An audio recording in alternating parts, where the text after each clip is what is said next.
¿Qué tal? ¿Cómo están? Bienvenidos a esta edición digital de Pluma de Ganso, las noticias del Perú desde las regiones. Soy Jorge Turpo y les saludo desde Arequipa. Sí, hoy lunes 30 de junio. Vamos de inmediato a nuestro tema del día y tiene que ver con inversiones. ¿Por qué? Finalmente, el proyecto Tía María de la empresa Sauder ya tiene fecha de construcción. Bueno, de inicio de la construcción, al menos declarativamente, y esto lo ha dicho el ministro de Energía y Minas, Jorge Montero. Bueno, es la primera vez que un ministro le pone fecha. Recuerden que en los últimos meses y años incluso le decían, sí, ya pronto, estamos buscando las condiciones. Pero Jorge Montero la semana pasada lo dijo con todas sus letras. Tía María empieza la construcción entre agosto y septiembre de este año, es decir, de acá ya un mes y medio, digamos, ¿no? Agosto, septiembre empezaría la construcción del proyecto minero Tía María en el Valle de Tambo, ¿no? Ha dicho, no podemos esperar más. Pero ojo, esta situación genera igual la reacción de un grupo de personas que todavía se oponen al proyecto minero Tía María, ¿no? Entre ellos Miguel Mesa, que es el vocero del Valle de Tambo. Veremos qué ocurre si nuevamente se convocan a manifestación. Para el 12 de julio tienen una asamblea, van a ver qué medidas van a tomar las personas que se oponen al proyecto Tía María. Lo que sí nos preocupa más allá de la oposición y la aceptación del gobierno es que no se le dé una solución hasta el momento al Valle de Tambo en cuanto a la construcción de una represa. Se anuncia. Tía María, la empresa Sauder ha hecho un estudio para hacer una represa en la cuenca media, cuenca baja, en realidad, del Valle de Tambo, pero ha dicho, aquí está el expediente, ustedes vean cómo la hagan. No quiere hacerse cargo de esa inversión, Sauder. Ojo con eso. Y la otra represa que el gobierno que intenta sacar también está, digamos, bueno, en nada, ¿no? Hasta el momento. Entonces, eso sería importante, que se defina el inicio de la construcción, es un paso, pero también que se les garantice agua de calidad al Valle de Tambo. Ciertamente hay tiempo, porque la construcción del proyecto tardará 2 o 3 años, entiendo, ¿no? Entonces, durante todo ese tiempo se requiere ir trabajando paralelamente en la construcción de la represa y que se defina por fin de dónde va a sacar agua Sauder para iniciar la construcción. Necesitan agua para la construcción. Ya tiene las licencias, cierto que les van a dar de los afluentes también de las lagunas del Santuario Nacional de Mejía. Esas situaciones faltan esclarecer y esperemos que en estos días se dé y se evite así un nuevo conflicto social. Nadie quiere llegar a un nuevo conflicto en esta zona de Arequipa, que no haya más muertos, sobre todo, ya hubo 7 en las protestas anteriores contra Tía María, y esa garantía la tiene que dar el ministro Jorge Montero con la misma emoción con la que ha anunciado el proyecto. Importantísima inversión para Arequipa, más de 1.400 millones de dólares, pero que se den las condiciones, insistimos, mínimas para el Valle de Tambo, de garantizarles agua de calidad, porque se están envenenando en el Valle de Tambo, tomando esa agua contaminada por metales pesados y demás, y el gobierno regional ha sido incapaz siquiera de contratar o adquirir estas plantas portátiles para filtrar el agua y que los niños, la población de Tambo tomen un agua de calidad. No se cayó, no funciona, no le han dado, digamos, continuidad a ese proyecto y ahí viene el problema. Entonces, esta vez todo indica, bueno, al menos es la voluntad del gobierno, que Tía María empezaría su fase de construcción. Tienen la licencia que les dejó Martín Vizcarra. Claro, con un candado les dejó Martín Vizcarra. No dijo construyan, pero cuando tengan licencia social. ¿Tienen licencia social? Para la empresa, para el gobierno, sí. Para un grupo de pobladores de Tambo, no. Dicen que no, que se oponen. Claro, hay otros intereses detrás también. O sea, si Tía María no sale, imagínense de acá unos años, esa va a ser una tierra de minería ilegal, de minería informal, a no dudarlo. De hecho, ya se explota en parte del proyecto de Tía María, algunos, minería informal y artesanal, ¿no? Imagínense lo que se convertiría en eso. Pero sí, siempre no hay que, digamos, dejar de lado el hecho de garantizar y dar garantía al cuidado del ambiente y sobre todo al uso del agua. Que eso quede claro y veamos cómo el gobierno enfrenta esa parte. Muy bien, vamos a cambiar de tema y sin duda hoy toda la información y la información más relevante que se da a nivel nacional tiene que ver con un nuevo crimen. ¿Qué ha ocurrido? Bueno, esta vez que se trata de la muerte de un colaborador eficaz del caso que involucra a la exalcaldesa de Lima, Susana Villarán. Sí, el cuerpo de José Miguel Castro, exgerente municipal y colaborador eficaz en los casos de presunta corrupción que involucran a Susana Villarán, ha sido hallado sin vida en el baño de su casa en Miraflores, en Lima, con un corte en el cuello. Y ojo con esto, él la semana pasada había acudido a la fiscalía, él decía agilicen todo esto, ¿no? Recuerden que la fiscalía también dijo adelantemos el juicio oral contra Susana Villarán, ¿no? Que no sea en septiembre, no lo aceptaron. Y ahora vean, ojo, todo lo que ha declarado José Miguel Castro ya no podría ser utilizado en el proceso. ¿Qué está pasando aquí? O sea, eres testigo, sabes algo sobre la corrupción que hay y que involucra a diferentes personas y demás, y terminas muerto. Eso está ocurriendo porque, ojo, no es el único caso. Saquemos cuenta, asesinaron a Nilo Burga, el cabecilla de esta mafia en Caliwarma que involucra a Freddy Hinojosa, incluso que puede llegar a más altas esferas y demás, terminó asesinado, ¿no? Y en Navidad el año pasado. También mataron a Andrea Vidal, trabajadora del Congreso, que sabía todo sobre esta presunta red de prostitución que se armó en el Parlamento. También, recordemos, Jesús Montoya, empresario inmobiliario vinculado al caso de Sada Goray, también lo hallaron muerto. Y ahora se suma José Miguel Castro. Ojo, y esto también puede ser digamos, un indicador de lo que podría ocurrir en la campaña electoral, ¿no? O sea, es tan fácil contratar un sicario para que elimine a personas que están involucradas o que saben mucho sobre las redes de corrupción. Imagínense lo que va a hacer esta campaña electoral también con todo el sicariato y toda esta red criminal operando en el país. Lo cierto es que veremos qué ocurre con el caso de Susana Villarán y demás, pero también el gobierno, el Estado, tiene que dar garantías a estas personas que saben mucho y que podrían ayudar a que finalmente se logren las sentencias contra los acusados por corrupción. Bien, seguimos con más información aquí en Pluma de Ganso. Volvemos al ámbito de Arequipa. Ojo, a ver, el Hospital Marixa Campos, abandonado hace más de 6 años, una obra, ¿no?, iniciada en la gestión de la exgobernadora Yamil Osorio y que quedó paralizada, bueno, y que sigue allí, siendo un monumento al despilfarro, una burla a la salud de los arequipeños.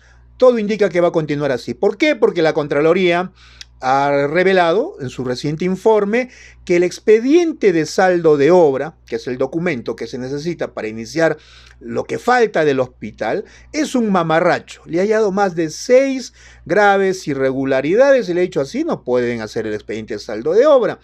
¿A quién contrata el gobierno regional, es decir, la gestión de Roel Sánchez, para que hagan esos expedientes de saldo de obra? Y lo mismo está ocurriendo en el hospital de Camaná. Se ha resuelto el contrato con la empresa supervisora, no avanzan, no se entregan esos expedientes de saldo de obra y vean lo que ocurre. Esos hospitales van a seguir allí abandonados y más. ¡Qué inoperancia! 2 años y medio de gestión de Roel Sánchez y no puede terminar esas obras, ¿no? Él dijo 100 días, dijo en la campaña electoral, en 100 días terminamos esos hospitales. Han pasado 2 años y medio y seguimos entrampados en lo mismo. Y esos hospitales tienen equipos comprados, ¿eh? Hay torre laparoscópica, hay equipos de rayos X y están encajonados. ¿Por qué? Los funcionarios de Roel Sánchez, ni siquiera se animan a firmar los documentos para que se utilicen esos equipos en otros hospitales como el Goyeneche y más. A pesar de que la Contraloría de la República, y lo hemos conversado con el gerente de control en Arequipa, les ha buscado la fórmula. Les ha dicho, yo les busco la fórmula, ustedes solamente firmen. No quieren, siguen dándoles largas y largas, y qué inoperancia. Mientras tanto, la gente se muere haciendo colas en los hospitales Honorio Delgado y Goyeneche. Y eso es literal, ¿eh? La semana pasada falleció una señora de 65 años, se desplomó en plena fila esperando sacar una cita para oncología en el hospital Honorio Delgado. Falleció la señora, la llevaron a emergencia y terminó muerta, ¿no? Así Así estamos tratando a los pacientes, teniendo esos hospitales donde se han invertido millones de soles y la inoperancia actual y cuando no hasta presunta corrupción hace de que esos hospitales sigan estando abandonados y sin fecha de poder iniciar la etapa final y ponerlos al servicio de Arequipa. Muy bien, cambiamos de tema y lo mismo ocurre con el campo ferial de Cerro Juli. ¿Qué ocurre con el Jardín de la Cerveza y el campo ferial de Cerro Juli? Bueno, el jardín ya no es un jardín marchito. Hace 8 meses se abandonó esa infraestructura. ¿A raíz de qué? Del interés de Roel Sánchez de decir, no, ya no más. Asociación Empresarial Cerro Juli, 25 años, estos empresarios han usufructuado este recinto ferial, se los quitamos. Hay que revertirlo al gobierno regional. Crearon un fondo de desarrollo regional integrado por el gobierno regional, Cámara de Comercio, la Sociedad Agrícola de Arequipa. 8 meses y no pueden tener legalmente la administración del campo ferial. Hemos conversado el fin de semana para el Diario del Pueblo con el presidente de la Cámara de Comercio e Industria de Arequipa, Carlos Fernández, y él nos ha dicho, escandalizado, nos ha dicho, esto es una inoperancia absoluta, 8 meses. Estamos perdiendo dinero. Arequipa pierde millones al tener ese campo ferial obsoleto, ya sin escenario en el Jardín de la Cerveza, con todo marchito y demás, deteriorándose con la pintura corroída y demás, un completo abandono. Y ha reclamado Carlos Fernández liderazgo en el gobierno regional y que no excluyan a la Cámara de Comercio. Dice que no los están incluyendo en las negociaciones con el Ministerio de Agricultura. El campo ferial es del Ministerio de Agricultura.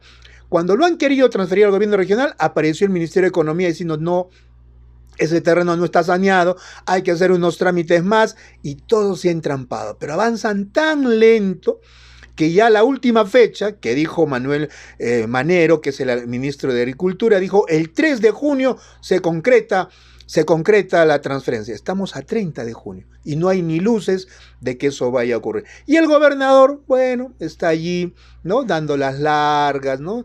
Sin hacer nada mientras ese recinto está abandonado y el presidente de la Cámara de Comercio ha dicho ya basta, 8 meses que no puedan hacer un trámite, ya es el colmo y se están perdiendo al menos 1,000 empleos por el desarrollo de ferias, el desarrollo de conciertos. Los conciertos en Arequipa ahora se están haciendo en arena, que es un descampado que no está acondicionado, ¿no? No tiene ni servicios higiénicos ni nada. El Jardín de la Cerveza, digamos que es el mejor escenario no solamente de Arequipa, sino del sur del país para conciertos. Eso creo que todos lo sabemos, ¿no? Especialmente acondicionado, pero ahora hasta desmontaron el escenario y más. Se corre el riesgo de que no haya FIA, no haya ninguna otra feria. Y también lo más grave es que si no está listo para septiembre, la convención minera se tendría que hacer en otro lugar o quizás se vayan de Arequipa. Eso los mineros han dicho que no, que de todas maneras se hace en Arequipa, pero de que sea en Cerro Juli está en duda, ¿no? Vean la situación que nos ha llevado el hecho de que el gobernador diga, no, yo me hago cargo, y no sabía ni cómo era el trámite. 8 meses, se va a cumplir un año desde que se rompió o se cortó el vínculo con la Asociación Empresarial Cerro Juli y no pueden tener la administración del campo ferial. Bien, pasamos a otro punto y bueno, cerramos también con lo que ocurrió el fin de semana en Arequipa. El robo escandaloso en el partido de Alianza Lima frente a Melgar a Alianza Lima, ¿no? Los aliancistas terminaron ganando 1-0 con gol de penal, pero a Melgar no le cobraron un penal del tamaño del Misti, ¿no? Esta mafia del fútbol, pues es el daño que le hacen. ¿Por qué es un robo? Porque uno paga su entrada para ver un espectáculo, ¿no? Y un espectáculo donde se supone hay un árbitro que imparte justicia, pero aquí no. Aquí hubo un árbitro que inclinó la cancha a favor de Alianza Lima y nos metió la mano al bolsillo. A todas las personas que pagaron su entrada para ver un buen espectáculo, les terminaron robando su entrada, ¿no? Por eso es un robo. ¿Y qué le decimos a los papás que van con sus niños y ven ese tamaño robo, ¿no? Porque en Arequipa todavía se puede ir en familia al estadio, ¿no? Pero ¿qué le dices a tu niño que ve decepcionado que en un espectáculo tan hermoso como es el fútbol hay un delincuente que esté en la cancha vestido con de amarillo en este caso, no sé, y que te mete la mano al bolsillo, ¿no? Qué decepción realmente. Y bueno, si Alianza... Está bien, resultados del fútbol puedes perder, puedes empatar, puedes ganar, pero que te ganen bien, pues, ¿no? Que te ganen bien, uno se siente y dice, bueno, y el equipo jugó mal y el análisis cambia. Pero que te roben de esa manera, porque si cobraba ese penal este árbitro contra Kenji Cabrera, la historia del partido sin duda cambiaba, ¿no? La emoción, Melgar se iba encima, o sea, la historia de ese partido cambiaba. Pero como inclinó la cancha a favor de Alianza, al final le termina cobrando un penal que también fue penal, ¿eh? Eso también es cierto, el penal de Alianza Lima, ¿no? Pero la historia cambiaba. Esto nos lleva a lo que dijo Bernie Cuesta, el capitán que reapareció en este partido, a decir, bueno, y luego así queremos clasificar al Mundial. ¿Para qué sirve el VAR? Gastamos millones en esa tecnología y este árbitro ni siquiera fue a revisar ese penal contra Kenji Cabrera al VAR. Tamaño, tremendo escándalo, ¿no? Pero triste, Melgar, claro, también ha podido hacer más, o ha debido hacer más, eso ya en el análisis de los resultados. Ahora le pesan los puntos que perdió de local, los puntos que se dejó quitar cuando iba ganando, como con Huancayo 2-0, terminó empatando 2-2, pero eso es parte de otro análisis. Aquí nos enfocamos en ese tremendo robo que esperemos algún día cambie, por el bien del fútbol peruano, ¿no? Por el bien del fútbol peruano, y los equipos denominados grandes nos estén llevando títulos y demás a raíz de estos resultados escandalosos y mafiosos abiertamente, que perjudican pues a la hinchada, alejan a la gente de los estadios. Bueno, vamos a ver qué ocurre también y que Melgar al menos siga sumando hasta lo que resta de la apertura, para que en el acumulado le sirva ese puntaje para intentar ganar este campeonato del 2025. Bueno, pero en el 2015, recuerden, en el 2015 ganamos contra todo, ¿no? Melgar ganó contra todo y nosotros lo recordamos aquí con mi amigo Jorge Jiménez, hemos escrito este libro, Entonemos, ¿no? 10 años del último título del FBC Melgar. En este libro te contamos la historia de ese último campeonato donde sin duda se jugó contra todos. Si no, recuerden esa imagen de Reynoso en la final contra Cristal, donde termina con los bolsillos hacia afuera, diciendo, bueno, ¿no? Ese simbolismo de Reynoso diciendo que están jugando contra todo. Entonemos está en preventa, 30 soles, lo reservas al 9906 27 38 45 y tienes el plus de que tu nombre vaya impreso en las páginas de agradecimiento del libro, que saldrá en la primera quincena de agosto. Y que habrá una presentación, por supuesto, que esperemos contar también con algunos de los protagonistas. Aquí está, bueno, Bernie Cuesta, Cachete Zúñiga, Villamarín, Daniel Ferreira y también los dirigentes, Jade Rizcalá, Jesús Suárez Sanabria, utileros y también, por supuesto, historias de hinchas. El último en sumarse es Lampros Contoyanis, quien nos ha concedido una entrevista exclusiva desde México para Entonemos. Yo les dejo un adelanto, a ver, breve, muy breve, la crónica que hemos hecho con Jorge Jiménez de Daniel Ferreira, el arquero de aquella final, ¿no? La hemos titulado El arquero que volvió para ser campeón. Le dijeron que no jugaría más. Así, sin pausas, sin matices, después de una lesión grave, alguien, probablemente un médico, quizás más de uno, se lo dijo como si fuera una sentencia: no vas a volver a jugar al fútbol. Lo escuchó, lo procesó, lo resistió. Pero el cuerpo no se niega tan fácil a morir donde fue feliz. Daniel Ferreira se negó, no porque creyera en milagros, sino porque no sabía hacer otra cosa que estar bajo un arco. 2 años después, el 16 de diciembre del 2015, fue titular en la final más importante del FBC Melgar en los últimos años. No como invitado de despedida, sino como el arquero titular de un equipo que lo necesitaba entero. No se arrodilló al sonar el pitazo final, no lloró, no gritó, solo pensó en su familia. Pensó en esa frase que le dijo la medicina y que él convirtió en desobediencia, y entonces, alzando la vista, supo que acababa de darle justicia a todos esos días de duda, de dolor, de entrenamiento callado. Estaba de pie en la cancha, campeón nacional, 2 años después de que lo declararan futbolísticamente muerto. Bueno, esa es parte de la historia, el inicio de la crónica de Daniel Ferreira, uno de los protagonistas de Entonemos, el libro que inmortaliza el último título del FBC Melgar. Ya saben, está en preventa. Nos reencontramos en cualquier momento con más aquí en Pluma de Ganso.